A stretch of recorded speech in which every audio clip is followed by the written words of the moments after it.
السلام علیکم ورحمۃ اللہ وبرکاتہ۔ السلام علیکم ناظرین، آج میں چھٹی جماعت کی آموزشی بازیابی یعنی کلی کا طریقہ کی سماج پر مبنی سماجی سائنس لے کر حاضر ہوں۔ یہ جماعت چھٹویں کی ہے انیشیشن کی، اور اقتصابی نکات 4 ہے۔ اقتصابی محاصل ہم دیکھیں گے، اقتصابی نکات 4 پیج نمبر 12۔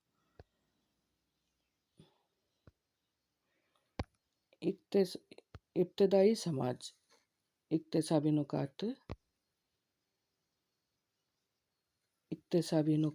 4 ہے اور ابتدائی سماج اس کا عنوان ہے۔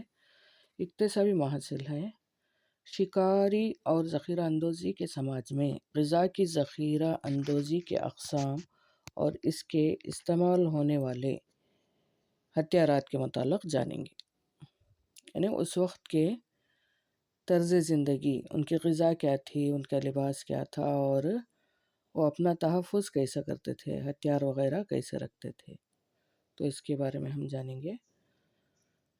تو یہاں پر ہے ہم اپنے خاندان کے بارے میں جانا ہے، ہمارے ماضی کے لوگ کیسے تھے، کیا کرتے تھے، ان کے متعلق سب جانیں گے۔ پہلی سرگرمی اقتصابی صفحات 6، پہلی سرگرمی ہے یہاں پر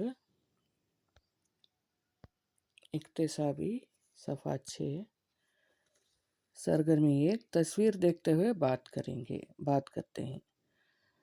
اس میں یہاں پر ایک تصویر دی گئی ہے، اس میں آپ کیا دیکھ سکتے ہیں، یہاں پر پوچھا گیا ہے پہلی تصویر پر کیا دیکھ سکتے ہیں۔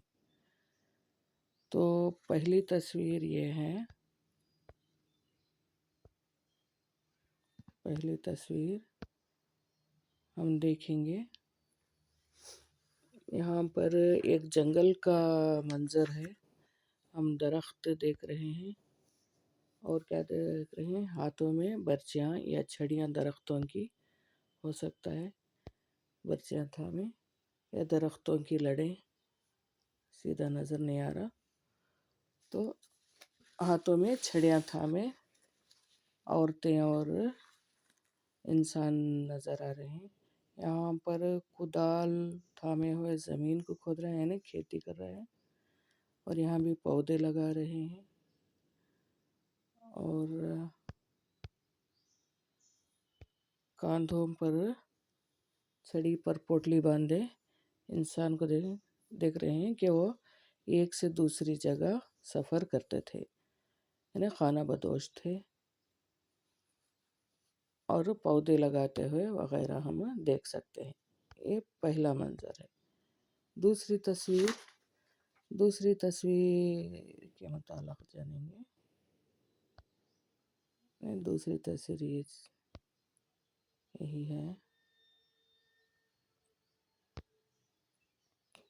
تیر کمان اور برچیاں لیے ایک جانور پر شکار کر رہے ہیں، یعنی چاروں طرف انسان ہاتھوں میں برچیاں لیے ہوئے ہیں اور جانور کا شکار کر رہے ہیں، تو یہ تصویر پر ہم دیکھ سکتے ہیں۔ تو اس کے ذریعے سے اس سے تعلق رکھنے والے کچھ سوالات پوچھے گئے ہیں۔ یہاں پر شکاری اور ذخیرہ اندوزی کرنے والے غذا کس طرح ذخیرہ کرتے تھے، غذا کہاں سے لاتے تھے؟ غذا کہاں سے لاتے تھے؟ وہ جنگل میں موجود پھل پتے وغیرہ سے غذا لاتے تھے اور شکار کرتے تھے، جانوروں کا شکار کرتے تھے، تو وہیں سے غذا لا کر ذخیرہ کرتے تھے۔ انسان کس قسم کا لباس پہنتے تھے؟ انہوں نے اس طرح کا لباس کیوں پہنا ہوا تھا؟ اس وقت جنگل میں رہنے والے پتوں سے اپنا لباس ڈھکتے تھے، اپنا لباس بناتے تھے، اور شکار کیے ہوئے جانوروں کے چمڑے سے اپنا لباس بناتے تھے۔ اس طرح کا لباس کیوں پہنا ہوا تھا؟ کیونکہ وہ اپنے آپ کو موسم کی گرمی سردی سے بچانے کے لیے اور دوسروں سے بھی اپنے آپ کو محفوظ کرنے کے لیے چمڑے کا لباس وغیرہ پہنتے تھے۔ انسانوں نے کون سے ہتھیار استعمال کیے ہیں، کیوں کیے ہیں؟ یہاں پر ہم دیکھ سکتے ہیں کہ ہتھیار وہ کدال، کوئتہ اور چھڑی، برچیاں وغیرہ ہاتھوں میں تھامے ہوئے، کیوں استعمال کیے ہیں؟ کیونکہ ان سے شکار کیا جاتا تھا۔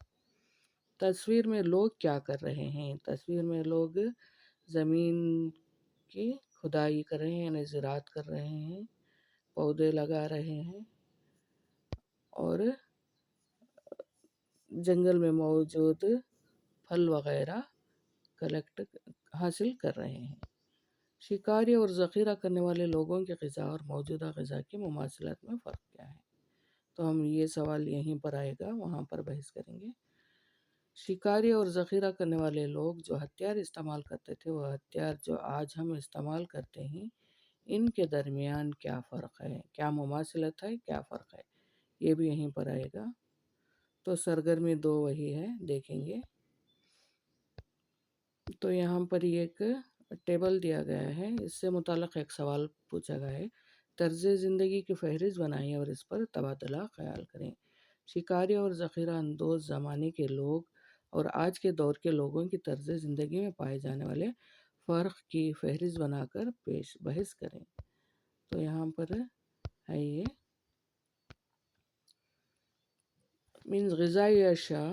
شکاری اور ذخیرہ اندوزی کے دور میں غذائی اشیاء کیا تھا اور موجودہ دور میں کیا تھا؟ تو دیکھیں گے، غذائی اشیاء اس وقت وہ جانور اور سبزیاں، پھل اور شہد حاصل کرتے جنگل سے، اور وہ دوسرا جنگل کی زندگی میں وہ پکا کر کھانا جیسا آج کے موجودہ دور میں کرتے ہیں ہم، وہ بالکل نہیں تھا۔ وہ جنگل سے فریش پھل لیتے، سبزیاں لیتے، ترکاریاں وغیرہ کچا کھاتے اور جانوروں کا شکار کرتے اور جنگل سے ہی شہد لے کر کھاتے تھے۔ آج کے دور میں یہ چیزیں بھی استعمال کرتے ہیں، لیکن اس کے ساتھ ساتھ جدید پکوان انسان سیکھ گیا ہے۔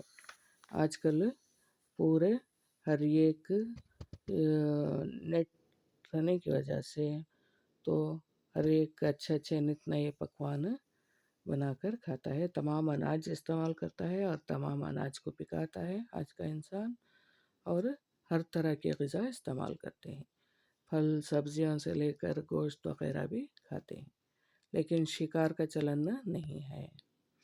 لباس، جانور کے چمڑے اور درخت کے پتے، اس وقت ان کا لباس ہوتا تھا، جانوروں کے چمڑوں سے وہ اپنا لباس بناتے تھے، اور پتے جو پتے رہتے تھے اس میں سے اپنا لباس بناتے تھے۔ تو آج کل صرف سوتی کپڑا ہی نہیں، پالیسٹر، ٹیرلائن وغیرہ جو بھی ہر قسم کی جو آج کل یعنی روئی کے علاوہ دوسرے قسم کے بھی سنتھیٹک فائبر سے بنے کپڑے انسان پہنتا ہے، اور جدید طرز کے لباس اور فیشن سے بھرپور لباس پہنتا ہے۔ ہتھیار اس وقت پتھر تھا، زیادہ تر پتھر سے بنے اوزار تھے، یعنی پتھر کو نوکیلا کر کے ہی وہ سبل کی طرح بنا لیتے یا کوئتے کی طرح بنا لیتے، تو پتھر سے ہی وہ اوزار بناتے تھے۔ آج کل لوہے سے بنے ہتھیار ملتے ہیں، اور سائنس اور ٹیکنالوجی سے بنے ہوئے ہتھیار آج کل جنگوں میں بھی استعمال ہوتے ہیں، جیسے بم، میزائلز، ٹینکرز وغیرہ۔ ہمیں آج کل ہتھیار، جدید سائنسی ہتھیار دیکھنے کو ملتے ہیں۔ رہنے کی جگہ جہاں پر ندی ہوتا تھا وہاں پر وہ مقیم ہوتے تھے، نہیں پانی رہنے کی جگہ ندی کے پاس، درختوں پر، جنگل اور پہاڑوں پر۔ آج کل انسان اونچی عمارتوں میں اور جدید طرز کی عمارتیں تعمیر کر لیتا ہے۔ تو یہ تھا فرق، اور اس پر بھی یہاں پر بھی تھا موجودہ غذا میں مماثلت ہے نا۔ آج بھی انسان جنگل کے دور میں بھی وہ جنگلی آدمیاں بھی ترکاریاں استعمال کرتے تھے، تو آج کے دور میں بھی، اور وہ پھل کھاتے تھے، آج کے دور میں بھی ہم پھل کھاتے ہیں، اور وہ شہد استعمال کرتے تھے، آج کے دور میں بھی شہد استعمال کرتے ہیں، مماثلت ہے۔ اور وہ شکار کر کے جانوروں کو کھاتے تھے، آج کل ہم ذبح کیے ہوئے جانوروں کو کھاتے ہیں، تو یہ مماثلت ہوئی۔ فرق کیا؟ وہ صرف جنگلوں میں رہتے تھے، ایک سے دوسری جگہ منتقل ہوتے تھے، لیکن وہ جنگلوں میں ہی، درختوں پر اور پہاڑوں کے پاس اور ندی کے پاس رہتے تھے۔ آج کل شہروں میں انسان رہتا ہے اور شہری زندگی کو پسند کرتا ہے، اور اونچی اونچی عمارتوں میں رہتا ہے. وہ سوال بھی ڈسکس ہو گئے اور ہتھیار کا بھی ہو گئے. تو دوسرا اقتصابی صفحات پیج نمبر 14. تو یہاں پر ایک سرگرمی دی گئی ہے، یعنی ایک فرضی قصہ بیان کیا گیا ہے ایک کہانی کے طور پر. تو کہانی پڑھ کر بچوں کو سوال پوچھا گیا ہے. کہانی یہ ہے کہ ہزاروں سال پہلے لوگوں کا ایک گروہ جنگل میں رہتا تھا. رہائش کے لیے وہ غار، جھونپڑیوں اور پتھروں کے غاروں پر انحصار کرتے تھے. وہ کھانے کے لیے ہرن، جنگلی بھینس، خرگوش، پانی کا گھوڑا اور دیگر جانوروں کا شکار کرتے تھے. ندی اور جھیلوں میں مچھلیاں بھی پکڑتے تھے. جنگل سے شہد بھی اکٹھا کرتے تھے. ان کا بنیادی مقصد پھل چننا، کندوں کی کھدائی کرنا، اناج کے لیے جنگل سے مختلف اشیاء جمع کرنا تھا. اس گروہ میں جاجی نامی 12 سال کی لڑکی بھی رہتی تھی. ایک دن جب وہ جنگل میں کھانے کی تلاش میں نکلی تو سانپ نے اس کے پیر کو کاٹا. پیر کا زخم کئی دنوں تک ٹھیک نہ ہوا. اس وجہ سے وہ بہت بیمار تھی. وہ کہیں نہیں جا رہی تھی، اس لیے برادری کے لوگوں نے اسے چھوڑ کر یہاں سے جانے کے تعلق سے سوچا. انہوں نے سوچا کہ اگر ہم یہی رکیں گے تو ہمیں کھانا نہیں ملے گا. پانی کے تمام ذریعے سوکھ چکے ہیں. جانور بھی پانی کی تلاش میں دوسری جگہ ہجرت کر چکے ہیں، اس لیے انہیں شکار کے لیے کوئی جانور نہیں ملتا. جنگل کے تمام پھل بھی کھا کر ختم ہو گئے، اس لیے ہمارا جینا بہت مشکل ہے. کچھ لوگوں کا اس بات کا دکھ تھا کہ اس لڑکی کی جو مرنے کی حالت میں ہے اسے جنگل میں کیسے اکیلا چھوڑ دیا جائے. جاجی کی ماں نے کہا، ہم کچھ اور دن یہاں رکیں گے تو کیسا رہے گا؟ کچھ ہی دنوں کی بات ہے، ہمیں کوئی پریشانی نہیں ہوگی. آج میں نے صبح سویرے بہت لذیذ پھل دیکھے ہیں، ہم کھا سکتے ہیں اور 4-5 دن تک یہاں رہ سکتے ہیں. لیکن کچھ لوگ اس بات سے متفق نہیں تھے. انہوں نے کہا، جو لوگ انہیں کھا کر رہ سکتے ہیں وہ رک جائیں، لیکن ہم جا رہے ہیں. اور انہوں نے جنگل میں جو دستیاب ہیں وہ صرف 8 سے 10 لوگوں کے لیے کافی ہیں، سب کے لیے ناکافی ہیں. یہ کہہ کر آخرکار سب مل کر ایک نتیجے پر پہنچے. زیادہ تر لوگ دوسرے جنگل میں چلے گئے اور ان کا انتظار کیا. صرف 5 یا 6 لوگ جاجی اور اس کی ماں کے ساتھ رک گئے. اس طرح اس گروہ کے کئی لوگ دوسرے جنگل کو منتقل ہو گئے. اسی رات جاجی کا درد اور بڑھ گیا. درد سے بے حال جاجی نے ایک درخت کی چھال نکالی اور اپنے زخم پر باندھ لیا. صبح اٹھی تو اس کا درد کسی قدر کم ہو چکا تھا. اس درخت کی چھال نے اس کا زخم بھر دیا. جاجی نے اپنی بیماری کا علاج خود ہی دریافت کر لیا اور اپنی ماں سے اس کے علاج کی وضاحت پیش کی. پھر اس جگہ پر جب پھل لگ جاتے ہیں تو واپس اسی جگہ پر آ جاتے ہیں. اس طرح وہ لوگ کسی ایک جگہ پر مقیم نہیں ہوتے تھے. اس طرح ایک فرضی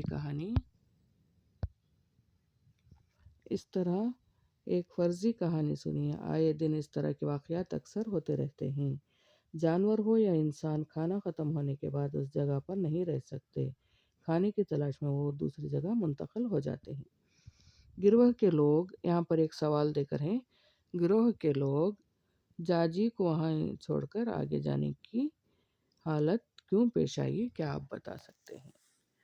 تو اوپر جو یہ قصہ بیان کیا گیا تھا، یعنی جنگل میں جو شکاری لوگ قبیلے والے تھے تو ایک سے دوسری جگہ منتقل ہوتے تھے. لیکن ایسا واقعہ پیش آیا کہ ایک 12 سال کی لڑکی سانپ کاٹنے کی وجہ سے بہت بیمار ہو گئی. لیکن وہ وہاں پر نہیں رہ سکتے تھے کیونکہ وہاں پر پانی کے ذرائع ختم ہو گئے تھے اور وہ جنگل میں پھل ختم ہو گئے تھے اور جنگل میں جانور بھی نہیں تھے، تو انہیں کھانے پینے کا ذریعہ نہیں مل رہا تھا. دوسری جگہ جانا چاہتے تھے لیکن وہ لڑکی کی بیماری کی وجہ سے نہیں جا سکتے تھے. تو کچھ لوگ یہ فیصلہ کیے کہ جو رک سکتے ہیں اس کے خاندان کے لوگ چھوڑ کر دوسرے لوگ منتقل ہو جائیں گے. اس طرح وہ دوسرے لوگ منتقل ہو گئے. لیکن جاجی نے ایک دن درد کچھ زیادہ بڑھ گیا تو درخت کا چھال لے کر اس زخم پر رکھ لیا. تو رکھنے کی وجہ سے دوسرے دن اسے تھوڑا درد کم ہوا تو اس نے اپنا علاج بھی خود ڈھونڈ لیا اور وہ اس طرح سے اچھی ہو گئی اور وہ تھوڑے دن کے بعد وہ بھی دوسری جگہ منتقل ہو گئے. تو یہاں پر ایک کوسچن دیا گیا ہے، گروہ کے لوگ گروہ کے لوگ جاجی کو ہی چھوڑ کر آگے جانے کی حالت کیوں پیش آئی، کیا آپ بتا سکتے ہیں؟ یعنی ایک فرضی واقعہ ہے یہ، تو کیونکہ اس جنگل میں پانی کے ذرائع تمام سوکھ چکے تھے، جنگل میں جانور کم ہو گئے تھے، جنگل کے پھل بھی ختم ہو گئے تھے، تو ان کا جینا مشکل تھا۔ دوسری جگہ جانا چاہتے تھے، جاجی کی حالت دیکھ کر جا نہیں سکتے تھے، تو کچھ لوگ انہیں خاندان کے لوگ چھوڑ کر وہ واپس دوسری جگہ چلے گئے، تو یہ حالت اس وجہ سے پیش آئی۔ تو اس کا کوشچن کا آنسر وہی ہو گیا۔ اور اقتصابی صفحہ نمبر 8، اس میں ایک سرگرمی دی گئی ہے۔ درج ذیل تصویر میں موجودہ ہتھیاروں کی شناخت کرتے ہوئے ان کے نام لکھیں اور ان کو کس لیے استعمال کیا جاتا تھا لکھیے۔ دیکھیں یہاں پر نوکیلا پتھر ہے اور پتھر سے بنے ہوئے ہی ہتھوڑی، یہ پتھر سے بنا ہوا ہی ایک اوزار ہے، کلہاڑی ہے۔ یہ دیکھیں کلہاڑی ہے، نوکیلا پتھر ہے، یہ بھی نوکیلا پتھر ہے، اور پتھر کے نوکیلے سے بنا سبل کی طرح ایک لمبا ہے، اور کوئتہ ہے، یہ برچی کے مانند ہے اور تیر کمان ہے۔ تو یہ درختوں کو کھودنے کے واسطے استعمال کرتے تھے، جیسے آج کل سبل استعمال کرتے تھے، یہ بھی، اور شکار کرنے کے لیے یہ برچیاں شکار کے لیے استعمال کرتے تھے، تیر کمان شکار کے لیے استعمال کرتے تھے، اور یہ چیزوں کو کترنے کے لیے، انہیں کاٹنے کے لیے استعمال کرتے تھے، اور یہ پیڑوں کو کھودنے کے لیے وغیرہ کھدائی کے لیے استعمال کرتے تھے۔ دوسرا کوشچن ہے، شکاری اور ذخیرہ اندازی کے لوگوں کے طرز زندگی کے متعلق بہت سے ذرائع دستیاب ہیں۔ پتھر کے اوزار، غاروں میں ان کے بنائی گئی تصاویر، غاروں میں دستیاب لوگوں کے اور جانوروں کے کنگال، مینس اس وقت کے ہم طرز زندگی کو غاروں کے ذریعے پہچان سکتے ہیں۔ وہاں پر جانوروں کے جو ڈھانچے ہوتے تھے، کنکال، وہ ملتے ہیں، اور ان کی بنائی گئی تصویریں نظر آتی ہیں، اور وہاں پر پتھر کے اوزار، نوکیلے اوزار بھی ملتے ہیں۔ سرگرمی 2، یہاں پر ایک سرگرمی 2 کوشچن زیادہ دیے گئے، یہ امپورٹنٹ ہے۔ یہ کیا موجودہ دور میں اس طرح کے شکاری سماج گروہ موجود ہے؟ اگر ہیں تو کہاں ہیں؟ اپنے خاندان کے افراد اور اساتذہ سے بحث و مباحثہ کریں۔ کیا موجودہ دور میں بھی اس طرح کے شکاری سماج موجود ہے؟ تو اس کا جواب ہے ہاں، موجودہ دور میں بھی اس طرح کے شکاری سماج موجود ہیں۔ کرناٹک میں میسور میں چامراج نگر کے خلاف سولیگار، اور دکشن کنڑا میں بھی کورا کورا، اور کورگ میں جین کربڈو وغیرہ کے جو شکاری قبیلے ہیں انہیں ہم دیکھ سکتے ہیں۔ آج بھی قبائلی لوگ موجود ہیں، پہاڑی علاقوں میں اور جنگلوں میں زندگی گزارتے ہیں، یہ شہری زندگی سے دور رہتے ہیں۔ اور ہندوستان کے اڑیسہ میں ایک ڈراویڈی قبیلہ جو بالکل شکاری قبیلہ ہے، چین چوسی، وہ قبیلے کا نام ہے چین چوسی ہے، آج بھی موجود ہے، جو صرف شکار پر زندگی گزارتے ہیں۔ ان کی زبان چین چو ہے۔ تو یہ اکتساب کس طرح ہوا، وہ تو نشانات لگائیں گے۔ اکتسابی نکات کیا تھے؟ شکاری اور ذخیرہ اندوزی سماج، اور دوسرا نکات تھا ان کے غذا اور ہتھیارات۔ تو اس طرح سے آپ جو اصلاح دیتے ہیں وہ لکھیں گے۔ تو یہ تھا، دوسرا ویڈیو لے کر حاضر ہوتی ہوں۔ السلام علیکم۔